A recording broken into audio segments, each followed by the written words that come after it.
CTO Lahore का हादसात की रोकथाम के लिए बड़ा फैसला। मुहलिक और गैर मुल्क हादसात की सूरत में ड्राइवर का लाइसेंस मुअत्तल करने का हुक्म। गैर जिम्मेदाराना ड्राइविंग पर भी ड्राइविंग का लाइसेंस मुअत्तल करने का हुक्म है। लाइसेंस मुअत्तली की सूरत में फिर से ड्राइविंग करने पर ड्राइवर को मुकदमे का सामना करना होगा। गैर जिम्मेदाराना ड्राइविंग पर लाइसेंस कम अज कम 6 माह से 3 साल के लिए मुअत्तल रहेगा। सीटीओ ने कहा है मुहलिक हादसे की सूरत में लाइसेंस की बहाली अदालती हुक्म से मशरूत होगी, जबकि ट्रैफिक कवानीन की खिलाफ वर्जी पर जीरो टॉलरेंस पॉलिसी अपनाना होगी। सीटीओ लाहौर की जानिब से ये भी कहा गया है। तो आपको आगाह कर रहे हैं, सीटीओ लाहौर का हादसात की रोकथाम के लिए बड़ा फैसला सामने आया है। मुहलिक और गैर मुहलिक हादसे की सूरत में ड्राइवर का लाइसेंस मुअत्तल करने का हुक्म दिया गया है। गैर जिम्मेदाराना ड्राइविंग पर भी ड्राइवर का लाइसेंस मुअत्तल करने का हुक्म जारी। लाइसेंस मुअत्तली की सूरत में फिर से ड्राइविंग करने पर ड्राइवर को मुकदमे का सामना करना होगा।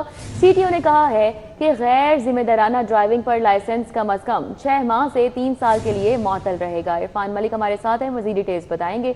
जी इरफान मलिक।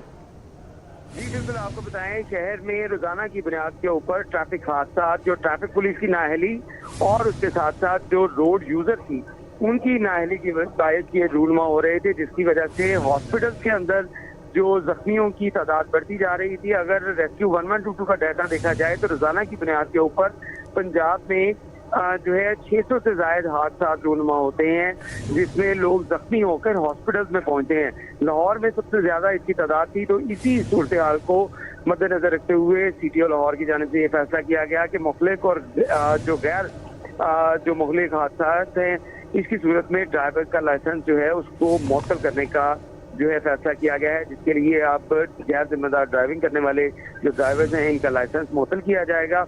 और इस सूरत में ड्राइवर जो है वो उनको मुकदमे का सामना भी करना पड़ेगा, जबकि गैर जिम्मेदार ड्राइविंग लाइसेंस पर कम से कम 6 माह से 3 माह सैल की जो मुअत्तल रह सकेगा। इस हवाले से सीटीओ अब्दुर्रहीम शहजादी की जानिब से यह कहा गया है कि मुल्क हादसा की सूरत में लाइसेंस की बहाली अदालत के हुक्म से मशरूत होगी।